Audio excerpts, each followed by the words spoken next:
जोहार झारखंड। आज 28 सितंबर 2020। आज हिस्ट्री वन लाइनर पार्ट 15। मैं Prakash Kumar Jha, PGT commerce +2 school Sarwa से आपको टू द पॉइंट हिस्ट्री का नोट्स आपके साथ शेयर कर रहा हूँ। यह सभी प्रतियोगी परीक्षाओं में समान रूप से उपयोगी एवं एकेडमिक तैयारी करने वाले जो आने वाले जेट 10th बोर्ड और जेट 12 बोर्ड के लिए जो हिस्ट्री ऑप्शनल है उसमें भी समान रूप से उपयोगी हैं। पहला पॉइंट जो मैंने बनाया है, रुद्रदामन संस्कृत का बड़ा प्रेमी था। भारत में आकर बसा विदेशी होते हुए भी उसने ही सबसे पहले विशुद्ध संस्कृत भाषा में लंबा अभिलेख जारी किया। पूर्व के जो भी लंबे अभिलेख इस देश यानी भारत में पाए गए हैं सभी प्राकृतिक भाषा में रचित हैं। तो ये बहुत इम्पोर्टेंट पॉइंट है कि संस्कृत का पहला जो विशुद्ध अभिलेख जो है वो रुद्रदामन द्वारा लिखा गया। पारथिया या पहल्लव पश्चिमोत्तर भारत में शकों के आधिपत्य के बाद पारथियाई लोगों का आधिपत्य हुआ। प्राचीन भारत के अनेक संस्कृत ग्रंथ में शक पहल्लव का उल्लेख मिलता है। वास्तव में ये दोनों जनसमूह कुछ समय इस देश में समांतर शासन करते रहे। तो शक के बाद जो हमारे भारत में पश्चिमोत्तर भारत में आए वो पहल्लव थे। प्राचीन भारत में शक पहल्लव तो एक साथ संस्कृत ग्रंथ में उल्लेख किया गया है। पारथियाई लोग का मूल वासस्थान ईरान में था। सबसे प्रसिद्ध पारथियाई राजा दोडा फर्निस हुआ। उसके शासनकाल में सेंट थॉमस ईसाई धर्म का प्रचार करने के लिए भारत आया था। शकों की तरह पारथियाई लोग भी भारतीय राजतंत्र के और समाज के अभिन्न अंग बन गए।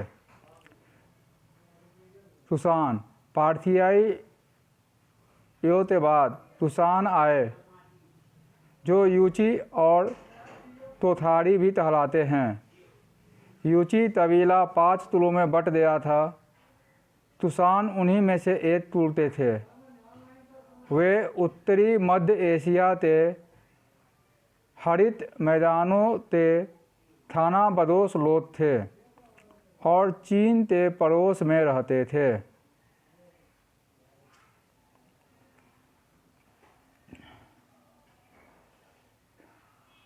कुषाणों ने पहले बैक्ट्रिया और उत्तरी अफगानिस्तान पर कब्जा किया और वहां से शकों को भगाया।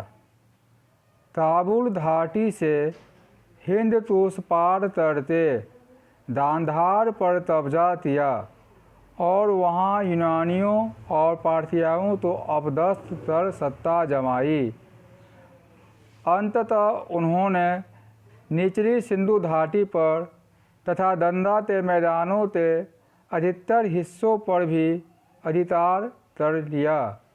उनके साम्राज्य अमुदारिया से गंगा तट, मध्य एशिया के खुरासन से उत्तर प्रदेश के वाराणसी तक फैल गया।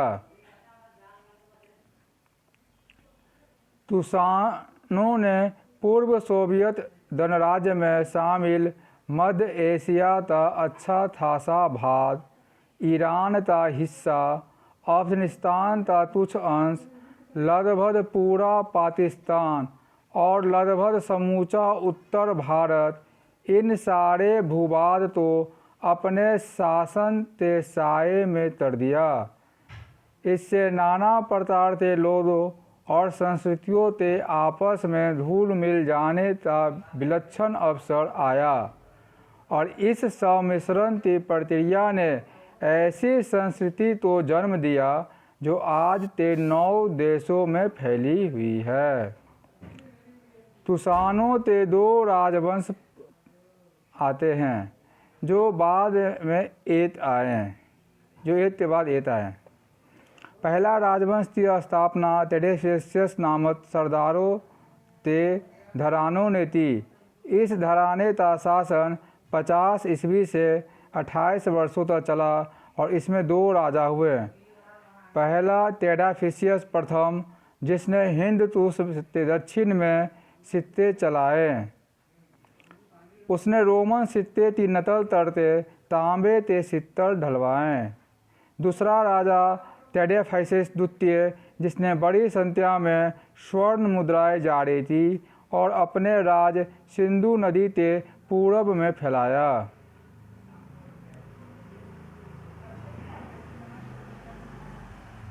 टेडेफिसियस राजवंश के बाद तनिष्क राजवंश आया। इस वंश के राजाओं ने ऊपरी भारत और निचली सिंधु घाटी में अपना प्रभुत्व फैलाया। आरंभिक कुषाण राजाओं ने बड़ी संख्या में स्वर्ण मुद्राएं जारी की। उनकी स्वर्ण मुद्राएं धातु की शुद्धता में गुप्त शास्त्रों की स्वर्ण मुद्राओं से उत्कृष्ट है। उनकी स्वर्ण मुद्राएं तो मुख्यतः सिंधु के पश्चिम में ही पाई गई है, पर उनके अभिलेख न केवल पश्चिमोत्तर भारत और सिंधु में ही बल्कि मथुरा, श्रावस्ती, कौशाम्बी और वाराणसी तक बिखरे मिले हैं। इससे सिद्ध होता है कि उन्होंने गंगा यमुना दोआब के अतिरिक्त मध्य गंगा के मैदानों से काफ़ी भाग तो भी अपने कब्जे में किया। मथुरा में जो कुषाणों के सिक्के, अभिलेख और संरचनाएं और मूर्तियां मिली है, उनसे प्रकट होता है कि मथुरा भारत में कुषाणों की द्वितीय राजधानी थी। पहली राजधानी आधुनिक पाकिस्तान में अवस्थित फिरोजपुर या पेशावर में थी। वहाँ तनिष्क ने एक मठ और विशाल स्तूप का निर्माण कराया। तनिष्क 78 ईस्वी में एक संवत चलाया, जो सत संवत कहलाया और भारत सरकार द्वारा प्रयोग में लाया जाता है। उसने बौद्ध धर्म को मुक्त हृदय से संपोषण संरक्षण किया। उसने कश्मीर में बौद्धों का सम्मेलन आयोजित किया, जिसमें बौद्ध धर्म के महायान संप्रदाय को अंतिम रूप दिया गया। कनिष्क कला और संस्कृत साहित्य का भी महान संरक्षक था। तनिष्क के उत्तराधिकारी पश्चिमोत्तर भारत पर लगभग 230 ईस्वी तक राज करते रहे। ईरान की ससानी ने ईसा के 3री सदी के मध्य में अफगानिस्तान और सिंधु के पश्चिम के क्षेत्र तूपासान साम्राज्य से छीनकर अपने कब्जे में कर लिए, पर भारत में कुषाण राजवाड़े लगभग 100 वर्षों तक बने रहे। कुषाणों के अधिकार काबुल घाटी, तपीसा, बैक्टेरिया, ख्वारिज्म और सौदियाना मध्य एशिया स्थित बोथरा और समरकंद में ईसा की 3री-4थी सदी में भी कायम रहा। इन क्षेत्रों में अनेक कुषाण मुद्राएं, अभिलेख और मृण मूर्तिकाएँ पाई गई है। ख्वारिज्म में, जो अरल सागर के दक्षिण अमदुरिया नदी पर अवस्थित है, के टोपरत तला नामक स्थान में विशाल कुषाण प्रासाद खुदाई में निकला है, जो 3री-4थी सदियों का है।